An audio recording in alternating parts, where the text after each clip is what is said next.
a Grammy-nominated comedian and actor who's currently on his Dark Pale comedy tour. He stars in the new film Linoleum, which is in select theaters now. Let's take a look. Tony, did you give the Saturday morning slot to another show? Cammy, come on in. Shonda said that... Whoa, Kent Armstrong. But I can't believe you're even standing right now. Excuse me? The crash. You crashed your car yesterday? I'm afraid I have no idea what you're talking about. I was... No. Kent just moved to town. You know him? He's a famous, Well, I'm sorry. It's just... You two look a lot alike. You know that? Not really. No. Relax, buddy. It's a compliment. But I don't think we do. Not that much. Can I talk to you, Tony, in private? Be my guest. Nice to meet you. Please welcome back to the show our very good friend Jim Gaffigan, everybody!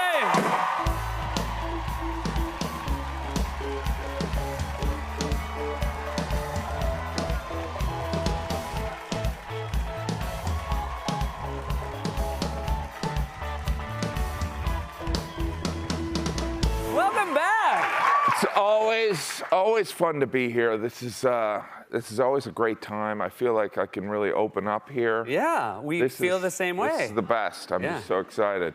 You can take that off if you want. I mean, I don't know if that's necessary. Okay.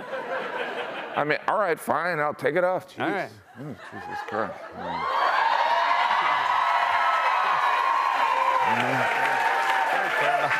I mean, is that good enough for you? A shirt to a sweater. You know what I mean? It's like, oh, Seth wants to see what I look like. All right, you know what? Maybe I'm gonna take this off. All right. You know, before you think I'm all paranoid, the only reason I was wearing this is because I have COVID. Oh, well. I mean, actually, I do not have it. I do not have COVID. I was just tested. I took one of those online tests. And it said I'm an empath. Oh. And I have monkeypox. You have I don't know, monkeypox kind of sounds like a kid's cereal. Yeah. It's like, what's the prize inside? Sex with men. You know what I mean? Like, I don't know if that's a prize. I mean, for some, it would be a great prize. To each their own as far as prizes go. Yeah, who are we to judge? This pandemic. Yeah. Right? But you've been traveling, which I think is, one of the things people miss the most. I've gotten to the point where I miss the lockdown a little bit. I miss the lockdown because, it's just, I don't want this to come out the wrong way, but people are horrible. And I mean just like all of them. But that's all right. It's all right. It's just, I just can't deal with people. Yeah. I find it difficult to go to Starbucks. And it's not the coffee, and I understand Starbucks is a whole experience, but like that whole Starbucks experience makes me want to strangle people. Okay. Which part specifically? Well, it's just, I'm convinced that humans, we can't handle, there's too many options at Starbucks. There's way too many, we're used to an efficiency. Like in fast food places, like I'll have a number 3. But in Starbucks, people turn into spoiled brats. They're like, okay, let's see, what does baby feel like sipping on? Let me get a venti half-calf caramel macchiato with no sugar, no dairy, and no coffee. And the most amazing thing happens, instead of the Starbucks cashier slapping this person, they just give a nod of as you wish. But it doesn't end there. After you order, then the suffering continues. Then you have to wait in that pickup area. That's like the methadone clinic of Starbucks. Where, you have to hang around all the other caffeine addicts. And you're forced to listen to Mannheim Steamroller.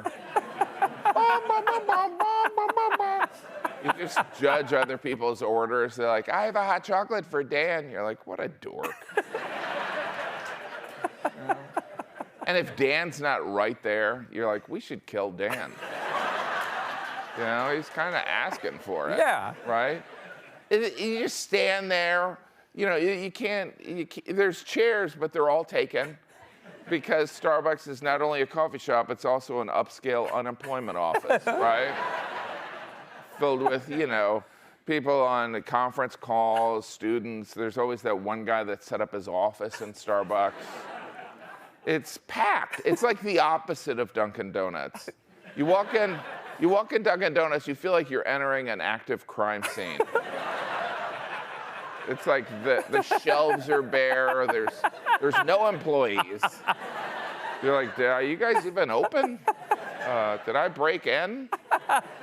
So I can't deal with it anymore. Yeah, I get it. Well, that's very. I mean, I will say I like that. You know, I'm a Dunkin' supporter. I know you're from New England. Yeah, but there you go. But in and out, you get your coffee, and that's all I want out of it. Yeah, and you also get an STD. Because that used to be two stops. That used to be two stops. That used to be, but in New England, you can encounter a homeless person who's also a freelance doorman. It is true. A freelance doorman. Freelance doorman. That's very specific to New England. Yeah, I just want coffee and I want to go. Hey, so I have to ask, you know, obviously you're a family man, 5 kids, which is blows me away. But I want to ask, how is your wonderful wife doing? She's good. She's good. Well, she had a brain tumor. I do remember that, yeah. That's not the funny part. She had a brain tumor, and as a result, she now has a slight swallowing disorder. That's not the funny part. But the weird thing is that, you know, when I talk about this at my show, the audience understandably gets uptight. And it's just a slight swallowing disorder. Just when she eats like bread or pizza, it sounds like she's choking, but she's not. It's just how she gets, you know, when people have this disorder, it's just how they get bred down. Now, when you do your shows and the audience gets uncomfortable, is it like what's happening right now? It's very similar to this. You know, where people are like, should he bail on this? You know, maybe he should switch. Maybe Seth should save him. No. I want to hear all about it. But it's something, you know, as a partner, I've supported her. I try not to, you know, it's not that big of a deal. It's something we've gotten used to. I try not to draw attention to it. I mean, I am talking about it on national television. Yeah. This is an outlier. But it's not a big deal until we go out to eat. And then I look like the worst human on earth. Because my wife's like, and I'm like, this is good soup, huh? The waiter's like, is she all right? I'm like, she's fine, she had a brain tumor. You know? It probably looks like I'm trying to kill her. You know what I mean? I'm like, you got any other stuff she can choke on? I just got her some of that life insurance stuff. I'm a good husband. You are a good husband.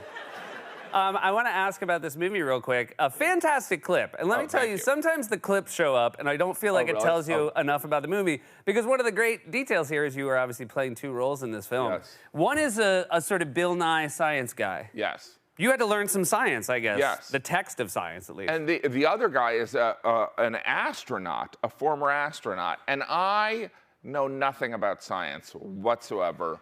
And so there was a challenge of, like, not only do you have to, because you have to learn lines, and then you have to kind of get, you know, acquire an enthusiasm. And then I had to get to this Bill Nye enthusiasm.